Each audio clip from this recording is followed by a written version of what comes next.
Hi,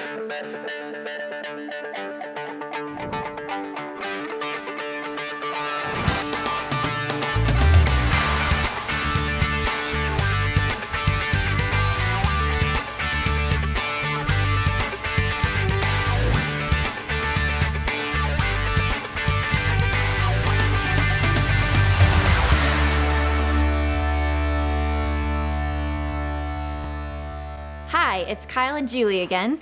Welcome to the third session of Couple Talk called Expressing Yourself. Anyone who knows me knows that I like to talk. When I was 18 months old, I was already speaking in full sentences, and I really have never stopped talking since. She's got the gift of gab, a regular chatterbox. Sir talks a lot. A real motor mouth. A chatty Cathy. Really? Well, hang on, I'm just reading the cue cards. There's one more. Jabberjaws Julie. Oh my gosh, are you done? Yeah. As I was saying, I'm known for being a bit of a talker. And when I attended this session of Couple Talk, I thought, I got this. Expressing yourself, this expert talker could have taught that one. But I realized fairly quickly that I was a rookie at expressing myself. Julie has no problem talking when things are good or discussing things that she's interested in or even passionate about. And when she's angry or frustrated or had concerns about something, she didn't even have a problem talking then either. Yup. In those times, the words came out fast and furious. Not only did I get a little more intense, but I started talking faster and faster, and it was hard for Kyle to keep up. I could tell he wanted to run for cover. Poor Kyle. This session really helped Jabberjaws Julie, and I'm guessing that it will help many of you. Here is Don and Alex with today's session, Expressing Yourself. Welcome to session 3. Now, sessions 1 and 2 were trading places and listening fully. And that kind of listening with empathy can transform your relationship. And we will continue to use that listening skill in the rest of Couple Talk. But this session, we're turning to something different. This session we'll talk about the way we express ourselves. I want Dawn to see my point of view and see things my way, right? And if you think about the perspectives exercise that we did in the very first session, I am wanting him to turn around and look at my point of view, to look at over my shoulder. But if I attack him and say, you know, it's all your fault and you've done this wrong and that wrong, is he going to want to turn and look over my shoulder? No. So I need to express myself in a way that makes him want to turn and look at my point of view and see and feel things my way. And that's what expressing yourself can do. Help draw your partner to really more fully understand you. And there's a proverb that relates to this. It is, kind words heal and help. Cutting words wound and maim. And in the Psalms, David said, "Set a guard over my mouth, Lord. Keep watch over the door of my lips." And the way we express can get us in a lot of trouble. Right. I know. Right, and I'll tell you a little bit about it. Sometimes some of us get into attack mode, and I'll tell you that an example from our early marriage. We had been married only a few months, and I had traveled to the East Coast. I was going back to visit family. There were no cell phones at the time, so Don dropped me off at the airport, and then he said, "Oh, I'll call you." And so I arrived, and that day I didn't get a call. And another day went by, and I didn't get a call. And the third day went by, and finally, that evening, he called. And I remember because my sister answered the phone, and I heard her say, "Oh, hi, Don. Boy, are you in trouble." And was he? What he was met with was something like this. "Oh, so you finally remembered you have a wife?" Well, no, that's not what it was. "It's been 3 days? You don't even care that I might have not even gotten to my relatives? 3 days? I mean, we're married 3 months and you don't even want to know what's going on with me, visiting my friends and relatives?" I want to know what's going on. We've been working a lot of hours. And Oh, yeah. Work comes first. You can remember you have a job. You just can't remember you have a wife. And if this is how it's going to be 3 months after we get married, I mean, this is looking really good for the rest of our lives, I'm telling you. And if you think that I'm going to give you any kind of attention when I get back, well, we'll see about that. If you even remember to pick me up from the airport. Yeah, that was me. That was me. So now you wondered why Don thought he had made the biggest mistake of his life? You get a little picture there. Yeah.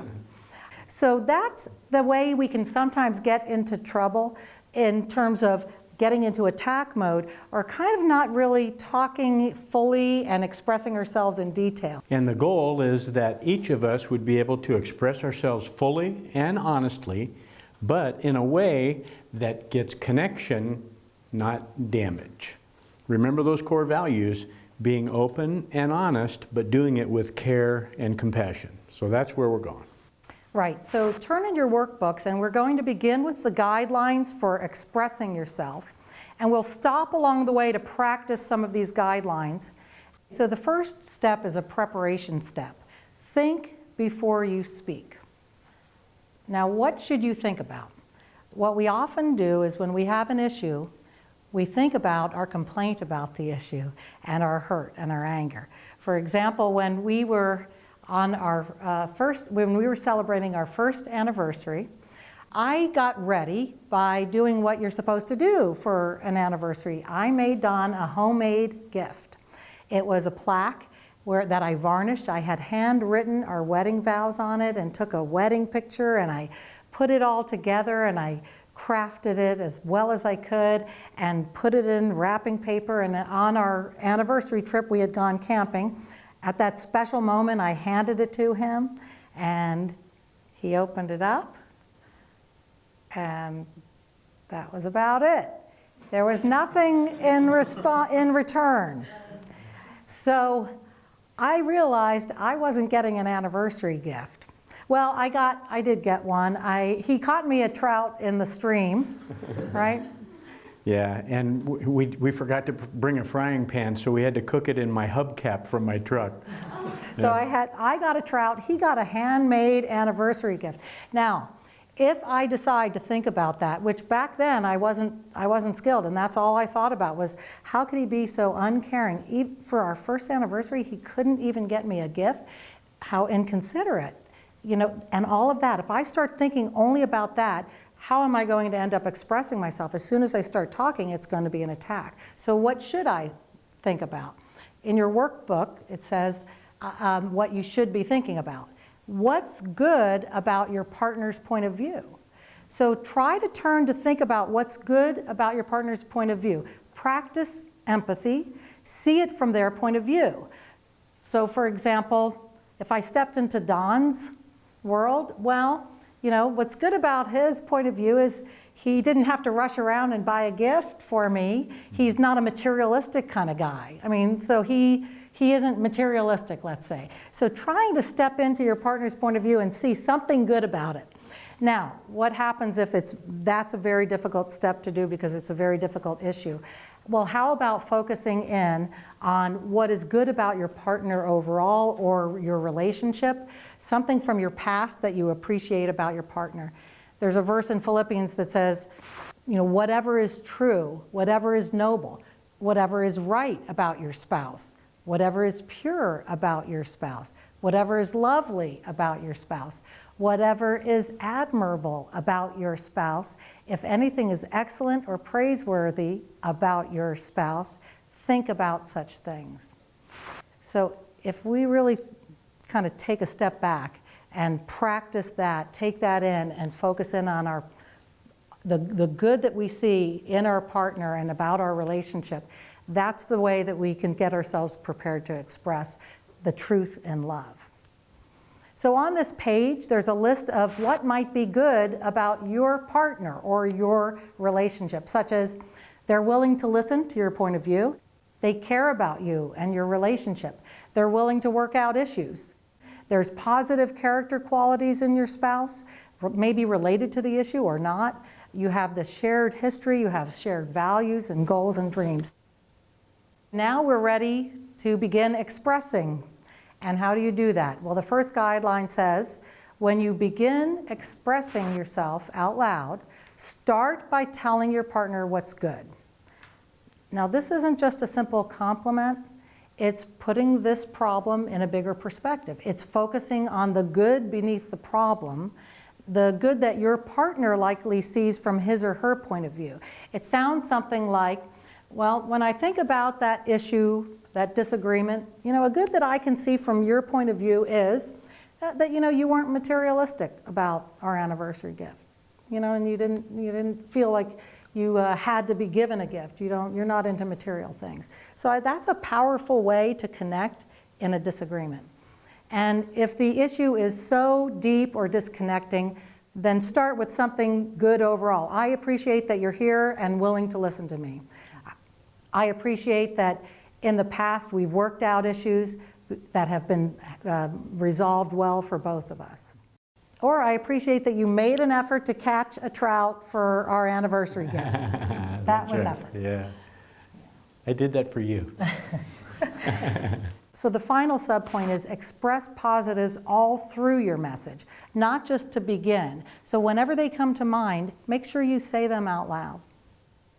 So now we'll practice finding good in each other's position, trading places long enough to find out what's good. One of our toughest times that we had was when we had teenage kids. And Alex and I discipline in different ways. She was more likely to be watching them close and checking emails, listening in on things. I was really desperate to keep them safe. I really was. And so I was doing whatever I could do to keep them out of harm's way. And I saw it a little differently. I just figured that was adolescence when, we all kind of sow our wild oats or whatever. And I wanted to deal with things as it came up, but I didn't want to really get too invasive. And we conflicted quite a bit about that. So we ended up like this, and in a very different points of view. But what we had to do was kind of look at it from each other's point of view. And as I looked at it from Don's point of view, I could see that one of the really wonderful things about it was when he made decisions about disciplining our children, he didn't have to take them back. They weren't these quick decisions. He was getting a good broad overview of what was going on, and when he made a decision about it, he didn't have to retract it. So they were well thought out. And for her, I could see that even though I thought she was going too strong, that I knew that she was doing it because she desperately loves our kids. And she was really wanting to protect them and care for them and help them, and her motivations were stellar. And that's what got us through that really difficult phase. Too many years, I wish it wasn't so long, but it got us through that difficult phase of really having different points of view and wanting to do something different, but having to come together and work together by us naming each other's point of view, the good in each other's point of view. So let's go into your workbook to where you'll see a good I see in your position, finances. It's a common issue. Often couples will have different ways of handling finances, and it can be a friction point. So the goal here is to identify good aspects of your partner's point of view about finances. So ladies, let's just imagine that you are a saver. Okay? It can be men or women, can be either of these positions, but we're just going to assign it for this exercise. Ladies are the saver, men, you're the spender. Okay? We'd like you to finish out in your workbook the example below. Just use one of your workbooks. You can share together in a single workbook for this exercise. And we want you to find one or more good about the other person's position. So ladies, if you're the saver, then your job is to find something good about him being a spender. And of course the opposite is true for you men. And you'll write that in your workbook in the spot provided. So let's have you use the women's workbook. So men, you can put your workbook aside because you're filling out the chart together. So let's have everyone use the women's workbook. Then after you've filled that in, you will each make just a short statement. Ladies, you'll say, a good I see in your spender position is, and then you'll name it and tell them what that is. And of course, gentlemen, you'll do the same thing for her, a good in her position. All right, we'll give you 2 minutes for this quick exercise, finding the good in a difference about finances. Ready, go.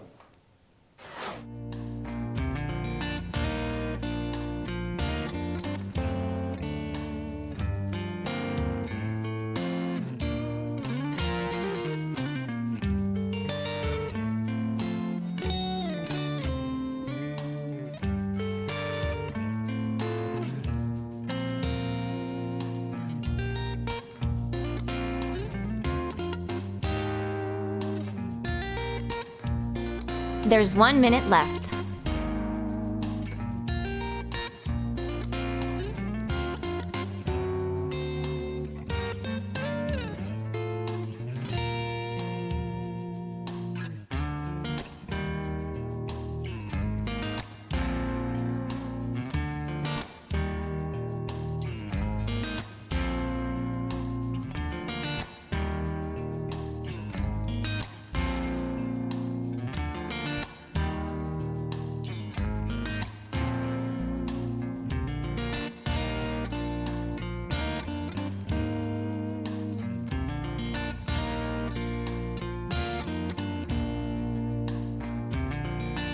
Turn back to the video. We're getting ready to start.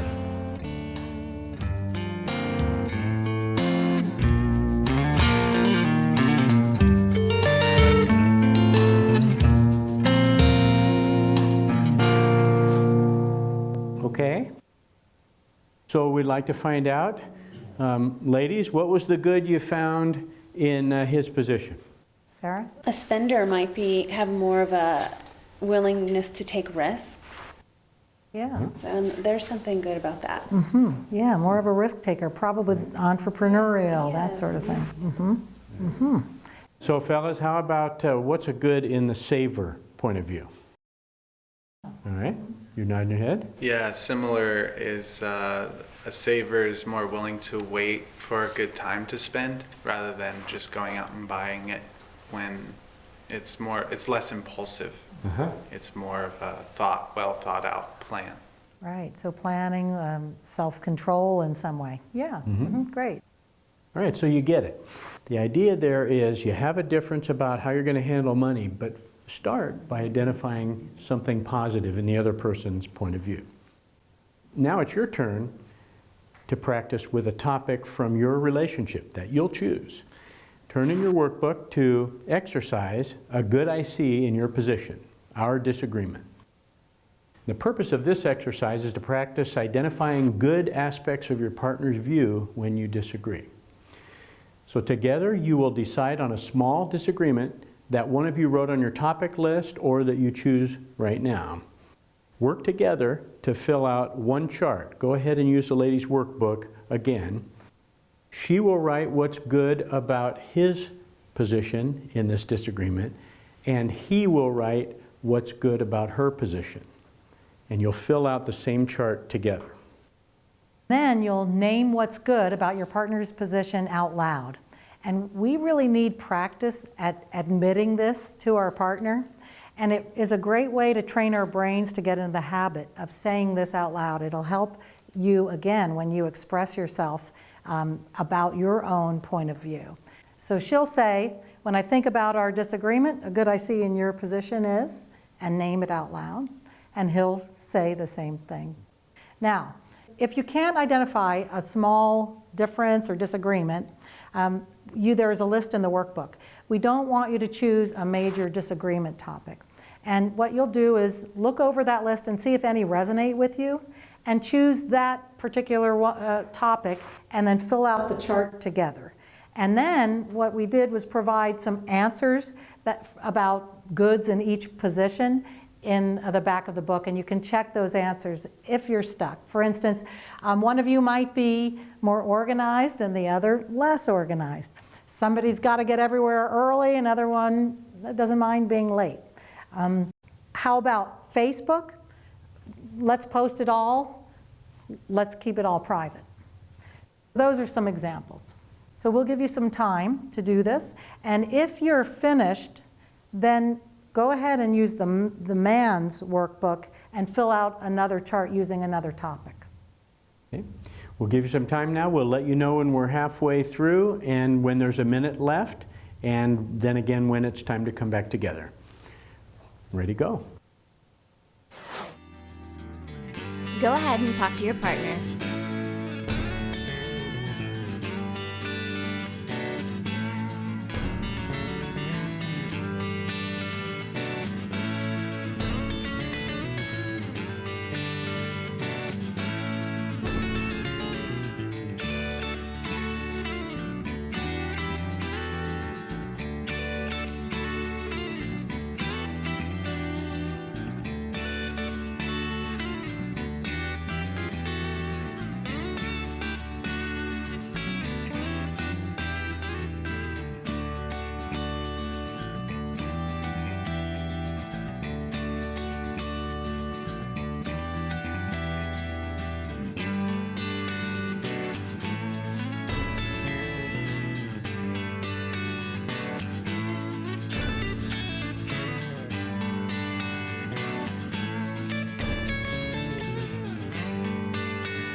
halfway there.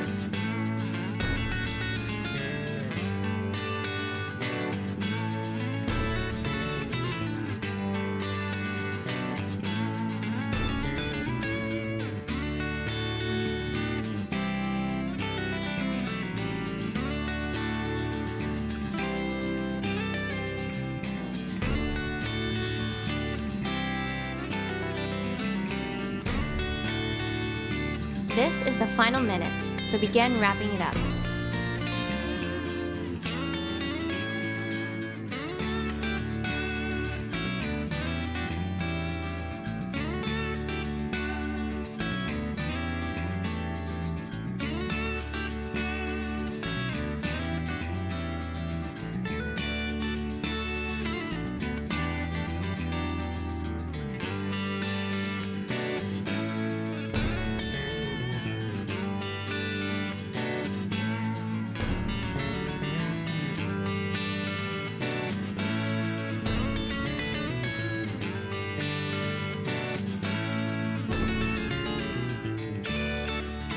Turn back towards Don and Alex. They're getting ready to start up again.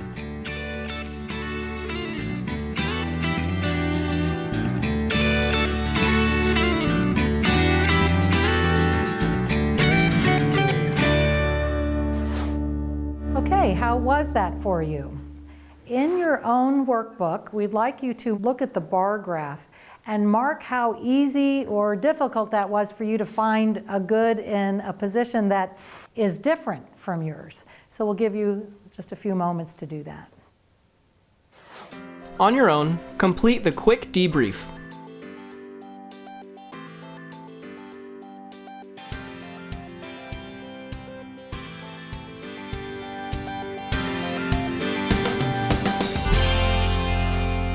So now we'd like to hear from you. How easy or difficult was it to do this? Andy's nodding his head. I was able to get through it. It was kind of hard for me to find good points. I had to kind of step in her shoes a little bit, maybe use some of the things we were learning throughout the other sessions. And it took me a while to get into her mindset, and it was just something I was able to feel like just barely squeak through. Mm-hmm. Yeah, yeah. But you did it. Great, yeah. That's right. Others? Yeah, it was actually pretty easy for us, something we've talked about. But what if it's an issue where I can't find any good in her viewpoint? Well, one of the important points to remember is if you're naming something good in your partner's position, it doesn't mean you agree with them, right? So that's one thing to kind of remember. That might relieve you a little so that you can kind of find the good in their position and think through it a little bit more quickly. For example, if one of you is a vegan and the other person loves junk food, for the person who's vegan to kind of look at that point of view from their partner's perspective doesn't mean that they agree with it. So the person who's a vegan can say, I still am abiding by my principles, but from your point of view, you like fast food because it's quick and it's cheap and you like the taste. That doesn't mean if I were the vegan that I like it or I want to do it. I'm just acknowledging why they do it and what's good about it for them. Okay, so that might help. And then another thing to remember is the default position. If it's difficult to find something good about your partner's point of view with regard to this issue, what we'd like you to do is go back to that more global view of your relationship overall. You've worked out issues in the past. You had a wonderful wedding day where you had hopes and dreams and you're living some of them out. Those kinds of things, talk about that. Remind your partner about that, say that out loud. Another one might be public displays of affection. It might be. Some of us have different opinions about that. I like public display of affection. Yeah, and he definitely knows I have a different point of view on that one, yeah. Now, we'd like you to talk to your partner. We want you to talk about what it was like to find a good in a disagreement that you have. So take a minute to talk together about that now. Turn and talk to your partner about this exercise.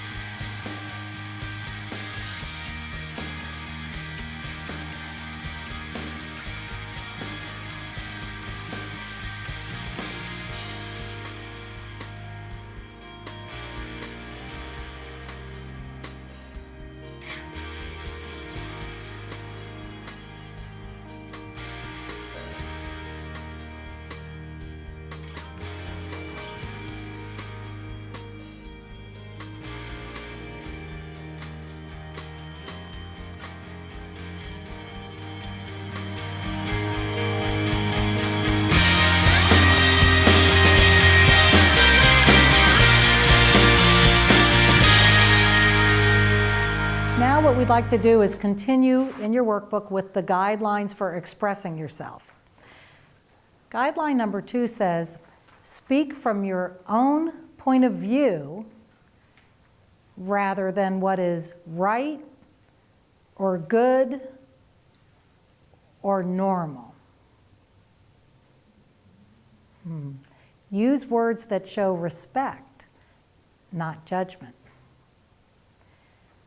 And change you messages to I messages. This refers to how you say what you say. A you statement or you message is a statement that carries blame, fault, responsibility for the problem, and it feels like an attack to the hearer. What do people do when they feel attacked? Defensive or? Counterattack. Yeah, we're coming back. All right, you ready to mix it up? Let's do it. So we don't want to provoke that kind of a response if we want our partner to really hear and understand what we're saying. So the way to switch that is to make it an I message. An I message carries the same core content, but in a way that owns the feeling being expressed without sending blame or fault to the person hearing. The hearer is able to hear the message because they're not defensive or they're not attacking back. So we have some illustrations for you where we take some unhealthy statements and we're calling that incite, like if you were to incite a riot, and we're going to compare that to saying it in a healthy way, which we're going to call insight. So we're incite to insight. So let's take a look at some examples on these video clips. You never pick up your socks. You're so lazy. Okay, ladies, take 10 or 15 seconds and clean that statement up and tell your partner a healthy way to say the same thing. Go. Ladies, turn and talk to your partner.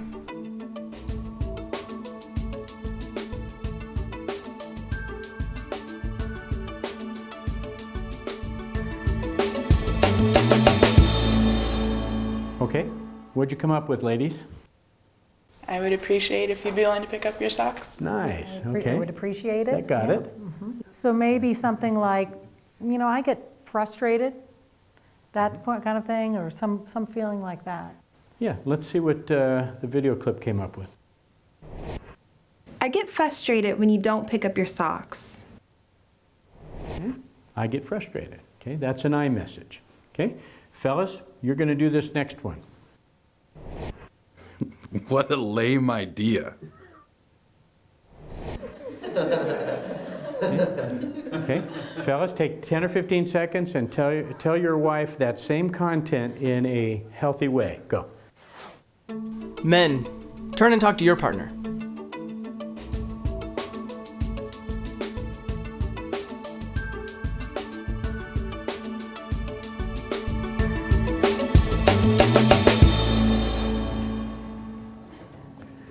Okay, fellas, what'd you come up with? How can we say that using iMessages? Same content with iMessages. I feel like there's a better way to do that. Okay, yeah, that sounds fine. Anybody else? I feel that's an interesting way to do it. Yeah. Okay, that could work. Now, there's a lot of ways to make this skillful, but each one of them is going to own what you're saying. It's my opinion. So let's hear what the video clip will show us. I prefer something different. Okay. I prefer something different. Nice and simple. It's okay, you can have your own opinion. I would like to do it a different way. I see it a different way. Okay, ladies, your turn again. Let's have you clean this statement up. You make me so angry. Okay, 10 or 15 seconds, talk to your partner and clean that up. And in terms of an I message, think about starting with the word I and constructing it that way. So begin with I.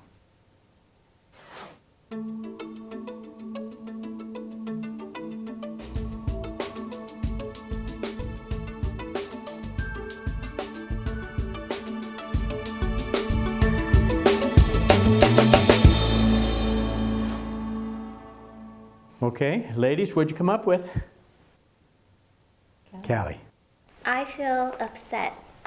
Right, I feel upset. So she started with I, and she's saying her feeling. Right. That's good. Any other ideas? Any variations? I said I feel very angry inside when you do that. That's it. You got it. All right. Let's hear what the healthy clip shows us. I feel angry when that happens. Okay. That's it. That's an I message. All right. Let's do one more for the guys. Take this clip and let's turn it into an I message.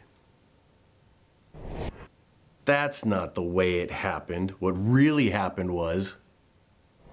Okay. Tell that same content in a healthy way. Fellas, tell your partner. Go.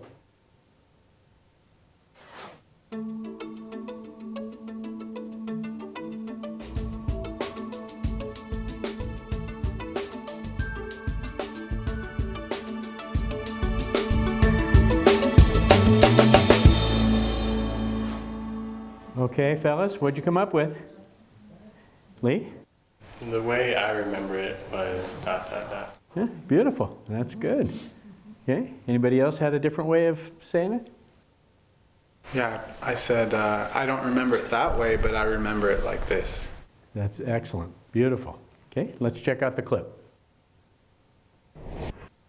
I remember it differently. It seemed to me what happened was... All right. And one more for the ladies. Okay? A good husband would want to hear what his wife has to say. Okay, ladies, tell your partner in a skillful way.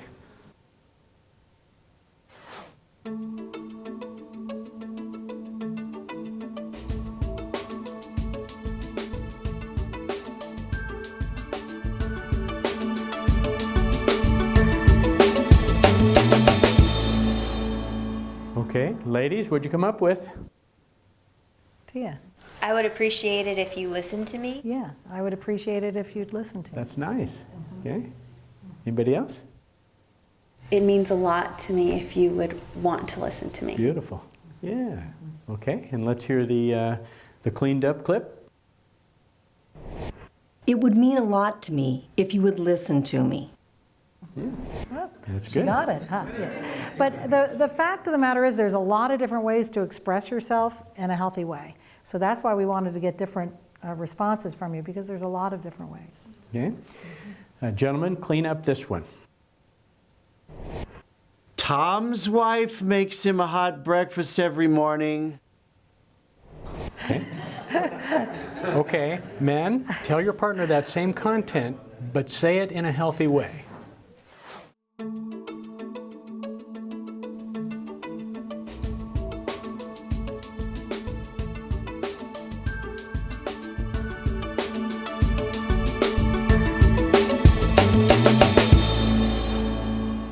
Okay, fellas, what'd you come up with?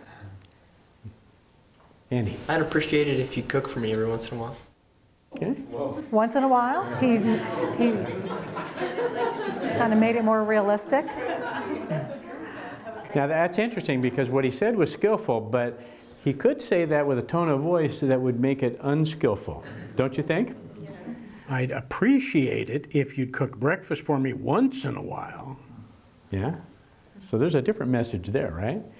But the way you said it, I think, was skillful. Others? Lee. Baby, I just love when you make me breakfast in the morning. There you are. All right. Let's hear how this fella changed it. It would mean a lot to me if you would make me breakfast in the morning. So you get the idea.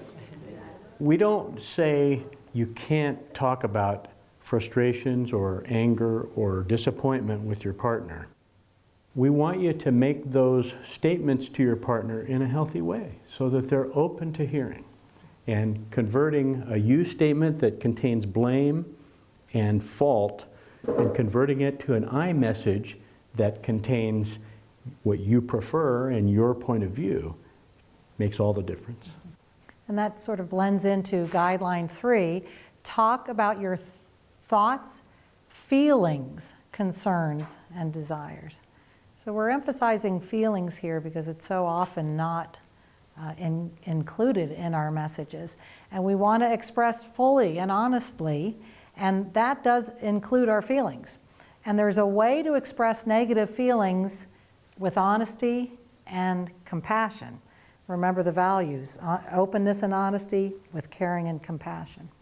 And a sub-point to remember is that feelings are usually single words. When you think about that feeling word list we've provided, that chart of feeling words, they're all single words. So when you express a feeling, you would be saying, I feel blank, and one word would express it. So as you're trying to construct your messages, just think about one single word that would help you express your feeling. And another point we want to make is don't confuse thoughts with feelings. It's very common in our culture, but let's hear a couple of clips. I feel the Packers are going to win the Super Bowl this year. Okay, so that Packers fan, is he expressing a feeling? No. No, that's not a feeling, is it? And there's a cute little way to test that out. If you can substitute the word think in place of the word feel, and the sentence still makes sense, then you're not talking about feelings. And it happens all the time. I feel the Congress is doing a great job. I mean, we do that all the time in our culture, but it's confusing because we're not really talking about feelings in many of those cases. So let's hear it if he replaces with think and see if it makes sense. I think the Packers are going to win the Super Bowl this year. That makes sense? Yeah. It seemed to make sense, right? So he hadn't expressed a feeling. That was not a feeling. All right? I really believe that the Packers are going to win the Super Bowl this year. You never know what you're going to find on these videos, huh? Yeah. We had a lot of fun filming that. Yeah. It's common in culture and it's common in relationships, but it isn't good communication. It doesn't help us to understand each other well.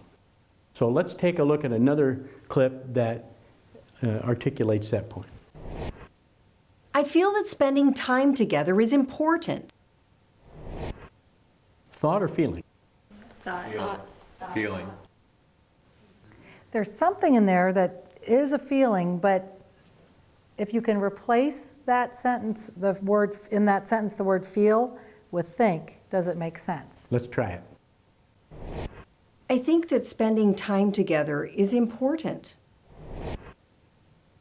Make sense? Okay. So there was feeling that was attached to that statement that she made, but the statement itself was a thought, a belief, an opinion. Okay. Yet she used the word feel in that first clip.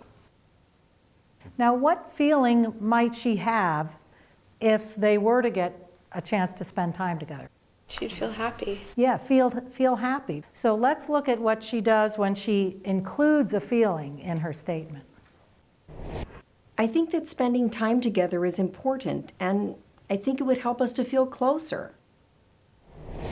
Feel closer. So there's that feeling, feel closer. Both elements are there. She named her opinion and the feeling. Now the final guideline is something to avoid, and that is trigger words. Trigger words.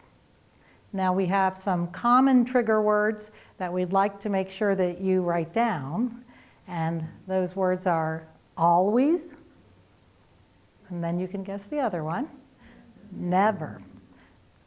So always and never are always a problem, so never use them, okay? Because if someone says, you know, you always do such and such, what are you likely to be trying to think of? Instances when you don't. Yeah, 3 years ago, there was this one time, right, that I didn't, yeah.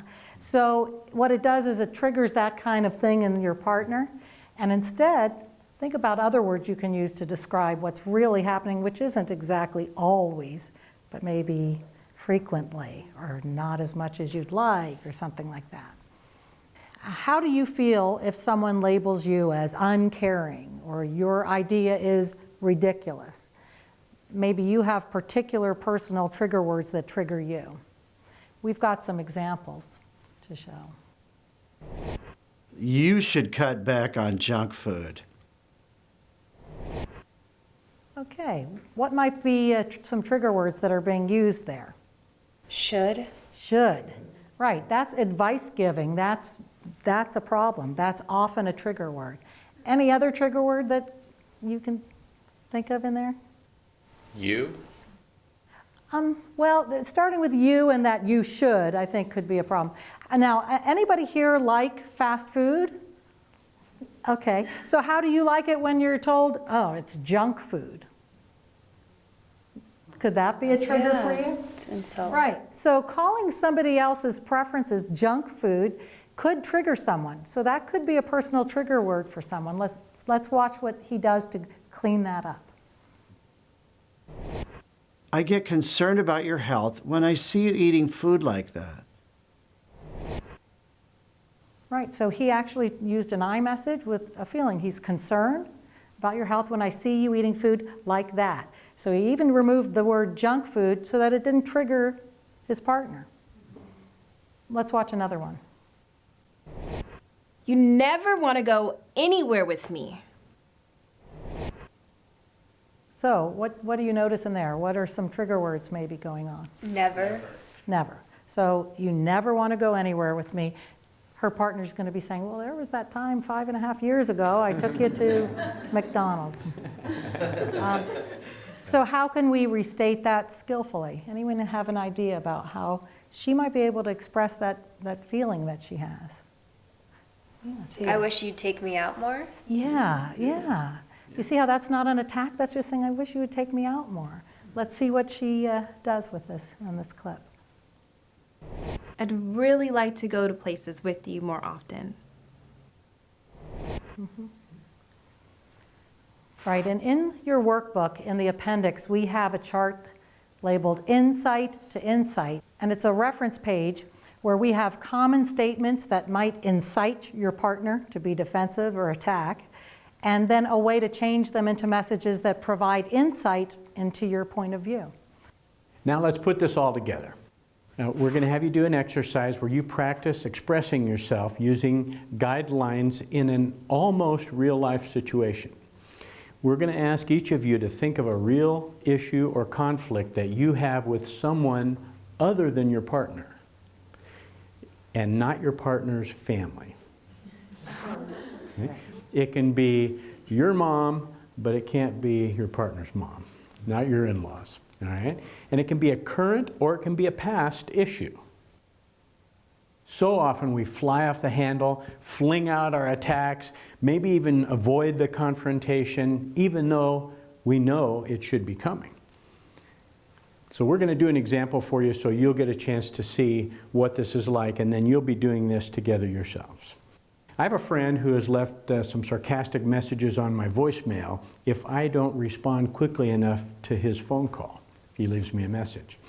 He'll call one afternoon and then call the next morning if I haven't called him back and leave a kind of a sarcastic message saying something like, well, I guess some people aren't important enough to get a call back. And I usually avoid the conflict and I call him up and talk with him and I say, no, gosh, I've been busy, it wasn't that. But it's happened several times now. And it's gotten to the point where this last time I just wanted to explode. I don't want to treat him badly, but I don't want this to go on. So Alex and I are going to model, she's going to be listening and I'm going to be putting together a conflict statement that I would give to this person. Using this conflict statement role play is a great way to take a real life issue and prepare for a respectful talk with that person. You can get yourself together and let them know how their behavior affects you, telling them what you wish was different. And by doing that, we're actually practicing speaking the truth in love. So Don is going to speak to his friend, and I'm going to just listen. I'm not going to respond. I'm just going to kind of listen to how he talks to his friend. And then afterwards, I'll give him some feedback. what might have caused some defensiveness, what kind of words maybe should be avoided, or maybe some additional feelings he could have added. So I'm kind of doing a little bit of coaching of him after he does his full statement. So the first thing he has to do is think before he speaks, so I hope he's done that. And then he wants to kind of approach his friend, and he might say something like, Roger, is this a good time for me to talk to you about something that's kind of been bugging me for a while? And the next point in your workbook is start by telling your partner what's good in their point of view, or what's good about your relationship. Roger, I really enjoy being with you. I especially enjoy it when we go out to breakfast and have those real deep talks. They mean a lot to me. And then he's going to talk about from his own point of view. He's going to tell his thoughts and feelings and concerns and desires, and he will be avoiding trigger words. What I want to talk to you about, Roger, is when I heard your voicemail complaining that I hadn't called quickly enough, I really had some frustrated feelings. I was bothered by that. I've been under a tremendous workload lately, and my schedule is just really crammed, and I like talking to you, and I like getting together with you, but I'm not in a position where I'm able to respond right away when you call. Sometimes, because of my schedule, it's going to be a while before I get back to you, and I don't want you to think that that's something about you. It's really all about my schedule. If Don had gone on in the example, he could have asked for what he wanted. Something like, Roger, if I don't call you back, please wait a few days before checking back with me. That'll help a lot. And so then I would do some coaching or give him some feedback. Anyone have any comments about what Don said? Anything that might have triggered this Roger if he heard that? Coach me. If you were Roger, would that have bothered you? Well, I think the word bothered you might offend him a little. He might be a sensitive guy, so he might think, oh, he was bothered enough and he thought about this enough. But I think you rectified that when you said, you reassured him by saying, it's not about you, I'm just busy. So you also reassured him because you knew he was acting out of maybe some of his own insecurity. Yeah. So if I'm making a complaint to somebody, I'm talking about a problem, something that we disagree about, it may be that a negative response happens inside. When Alex and I fight, even if we fight skillfully, it doesn't mean I don't have some strong negative feelings. That happens. So I wouldn't expect Roger to not be having some kind of uncomfortableness or something negative as I'm telling him that. But my responsibility is to tell him in a way that's healthy and kind and caring and nurtures the relationship. And that was what I was aiming for. So this is just an example of someone who is taking a real life situation, and this is what you'll be doing.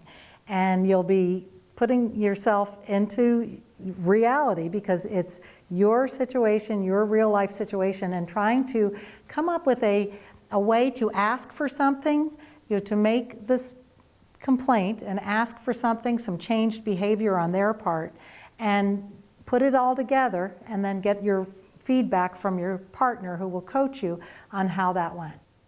So we'll assign you this exercise. First, one partner does that statement, the other gives the feedback, and then you switch, and the inverse happens.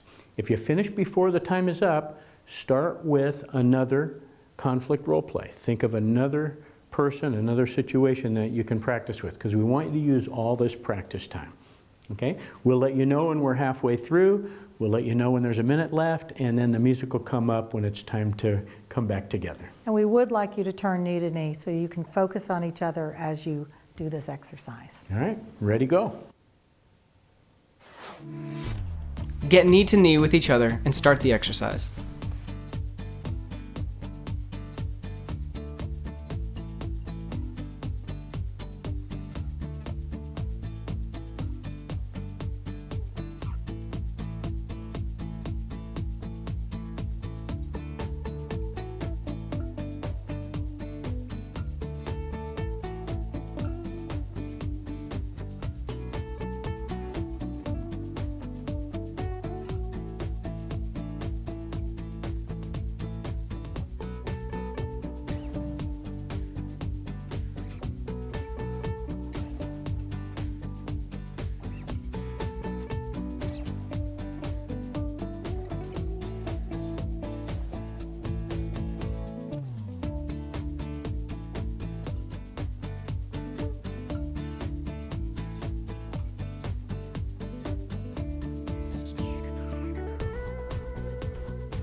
You're halfway done. If you haven't already done so, it's time to switch roles.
You've got just one more minute.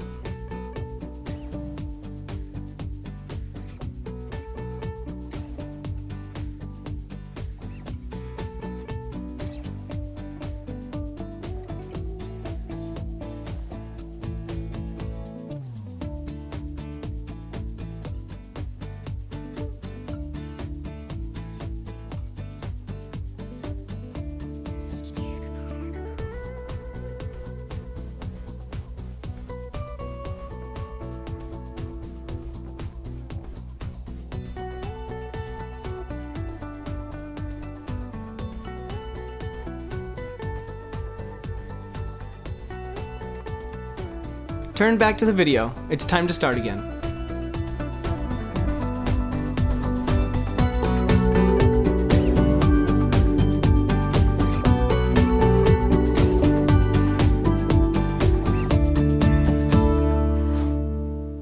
So how was that for you?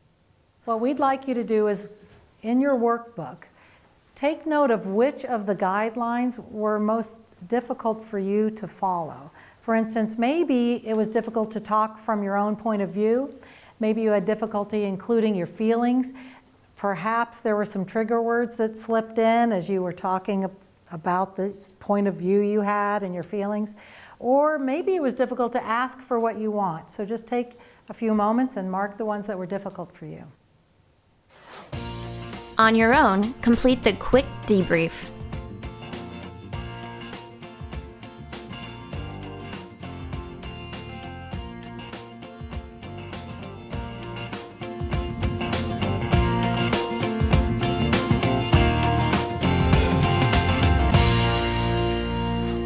Okay, now we'd like to hear from you what that experience was like with this exercise. What difficulty did you notice?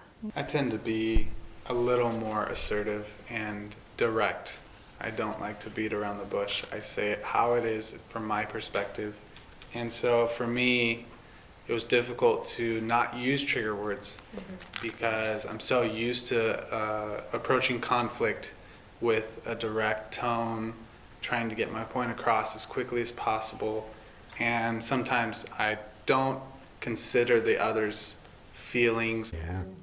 Right, so there are some guidelines that might resonate more with you than other guidelines. So focus on those. If trigger words are difficult, then start becoming more and more aware of those trigger words. If talking about your own point of view is difficult and being a little bit more direct is something you want to work on, then start working on that. Now we'd like to have you talk to your partner about what that exercise was like and what was easy and what was difficult for you.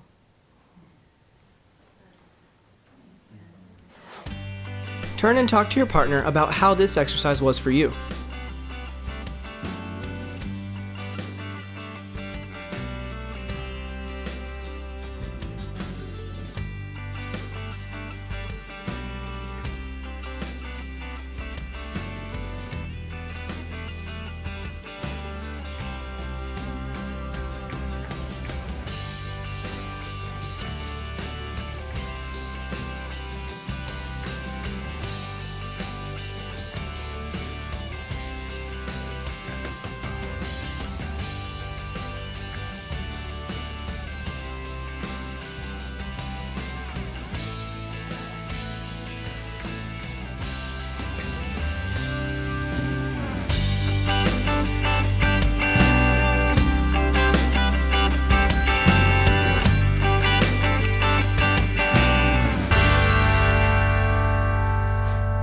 Okay, we need to pull you back together. We gave you a little taste of constructing a statement that is healthy and skillful when you have some conflict or some rough feelings. We hope you can begin to practice that and put that together. We have one other exercise in this session. We're talking about expressing yourself. Now we want to talk about expressing yourself to God. Expressing yourselves as a couple to God. Often we neglect that.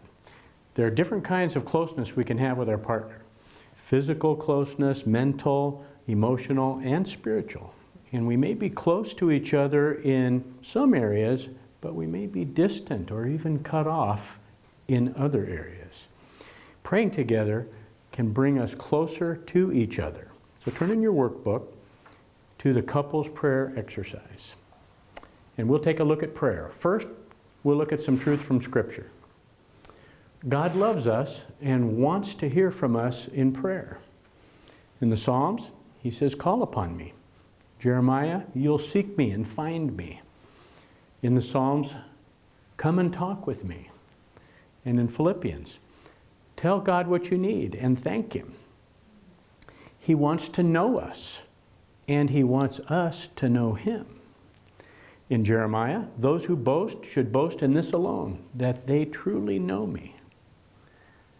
And again in Jeremiah, "I will give them a heart to know me." In John, "The way to have eternal life, to know you, the only true God, and Jesus Christ." He knows what you're thinking, and He knows what you need. In Chronicles, "For the Lord sees every heart and knows every plan and thought." In the Psalms, David prays, "You know everything I do. You know what I'm going to say even before I say it." In Romans, "We do not know what we ought to pray for, but the Spirit Himself intercedes for us." And the last point is not fancy words like phony religious people might use. That makes God mad. In Matthew, Jesus said, "Don't be like the hypocrites who love to pray publicly where everyone can see them." And again, Jesus said, "When you pray, do not heap up empty phrases as the Gentiles do, for they think they will be heard for their many words. Do not be like them, for your Father knows what you need before you ask Him." So these scriptures were pulled out to kind of condense the idea that when we express ourselves to God in prayer, He wants us to be real, He wants us to be honest, He wants us to be transparent. So let's do a couples prayer exercise together. Sit close to each other, and you can hold hands if you would like to, you don't have to. And I will give you the prompt aloud that I would like for you to pray silently about. And I'll pause between each of the prompts and give you time, each of you, to pray silently during that time. We welcome all of you to do this. It doesn't matter where you're at on your own personal faith journey. If this feels uncomfortable to you in any way, we suggest that you ponder meditate on the meanings of these prompts. Okay? So I'll give the prompts, and you'll be praying silently together as a couple. Let's pray. Silently, tell God what you need help with.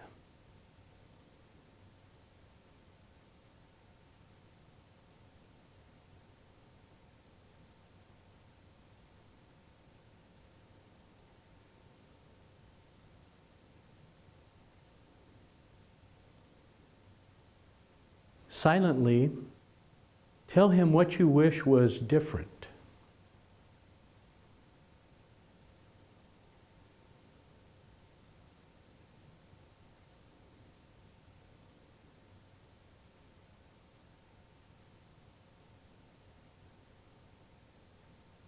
Silently, tell God what you hope for.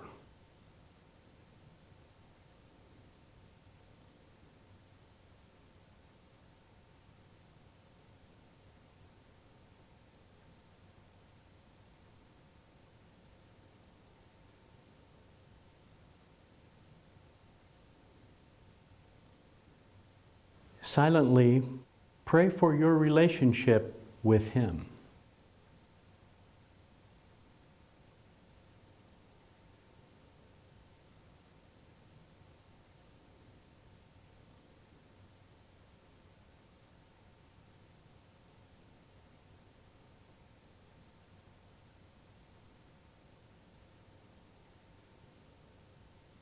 Silently, pray for your relationship with your partner.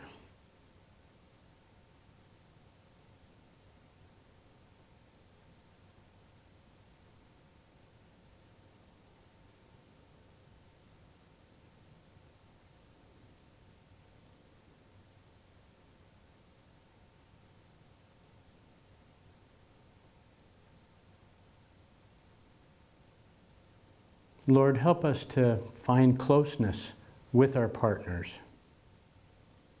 in all areas, in all of those different parts of us, and to have the kind of relationships that you designed, that you intend for us, and most wonderfully, that you promise to help us have. In Jesus' name, amen. Mm-hmm. So, we'd like for you to take a minute or two and talk with your partner about this prayer exercise. This may have been new to you. It may have felt awkward or uncomfortable. It may have been wonderful and sweet. The purpose is directed at helping you as a couple to come closer in your spiritual relationship. So take a minute or two and talk to each other about how this exercise was for you. Turn and talk to your partner.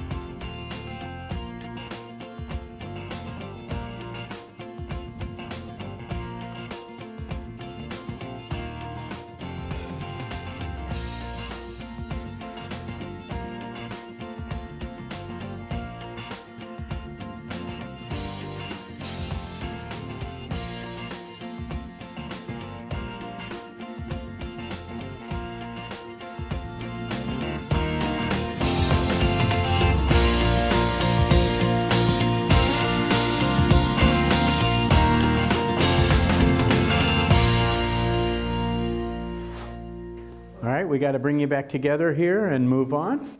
Right, now we're going to be cracking the code to a deeper connection by expressing yourself. So turn to your workbook. And we want to have you remember the guidelines. When you prepare to talk to somebody, think first about what's good. Start by naming what's good. What's good about your partner's point of view or about your partner or the relationship. Then speak from your own point of view and show that respect that you have for them, not judgment, not words of judgment. And then talk about what's important to you, your thoughts, your feelings especially, make sure you include those, your concerns, your desires, and avoid words that trigger your partner. And cracking the code in everyday life. How can we take these principles and apply them as we live day to day?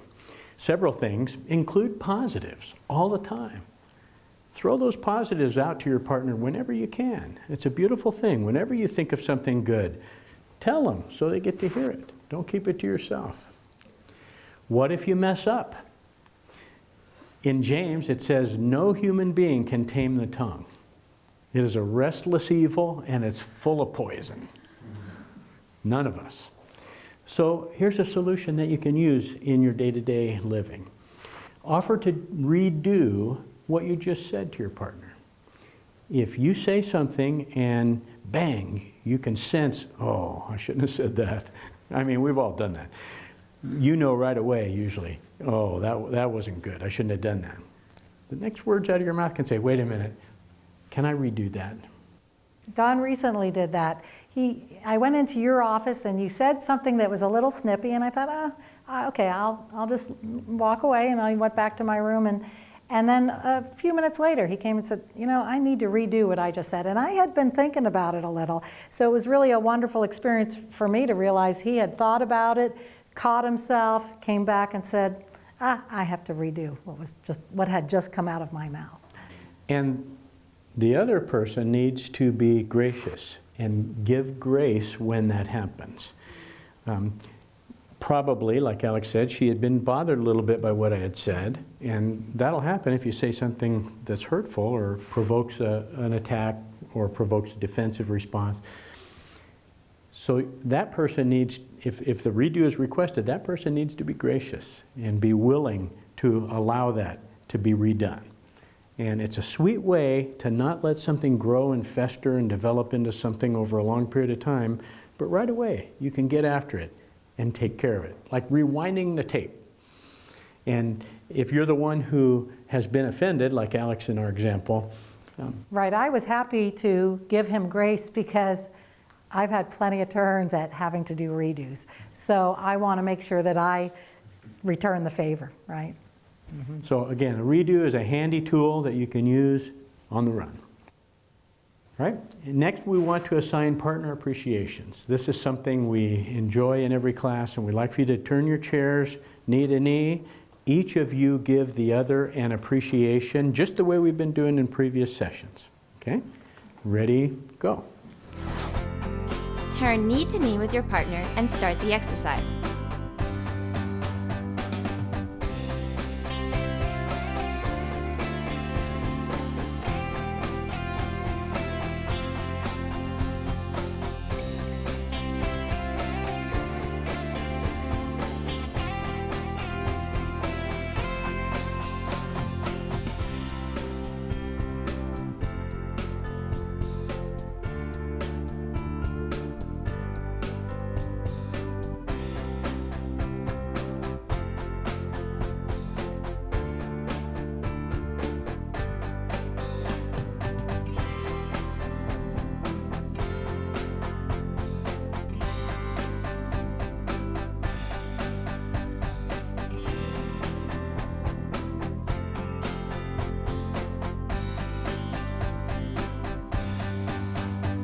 You're halfway done.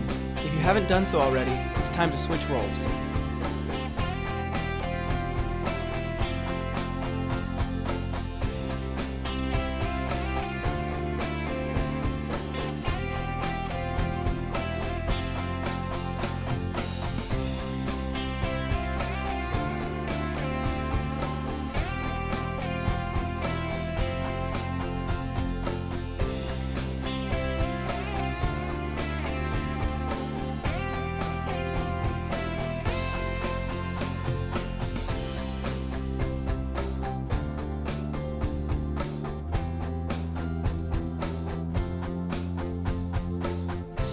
Time's up. Excellent job. Let's turn back towards Dawn and Alex.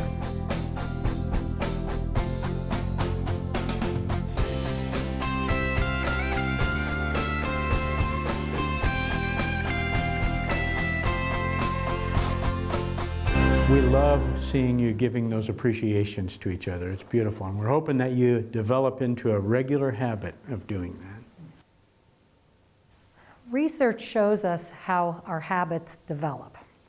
Doing the same thing over and over again ends up developing these deep ruts or grooves in our brain. And what happens is, like this jungle road here, it becomes this well-worn path in our brain that becomes soon the only path that we can conceive of taking. So if we have a way of talking that's hurtful, or avoiding talking about issues that creates problems, and we do it over and over again, we end up with this pattern, this habit that's been created. And trying to change communication habits like that, when it's doing it so often, is like hacking a new path through that forest road. So there we have a new path that's begun, and it's small. And there's a lot of practice that it's going to take to make that pathway become wider than the old habits that we've been taking. And we have a program that helps you create that habit even more quickly. We bring it into your everyday life, and you'll get text messages and or emails. So we'd like you to go to the website, CoupleTalk.com, to sign up, and we're happy to offer this to all of you. You've learned a lot about expressing yourself in this session, and we will continue cracking the code to a deeper connection. Next session, we'll learn how to have a couple talk.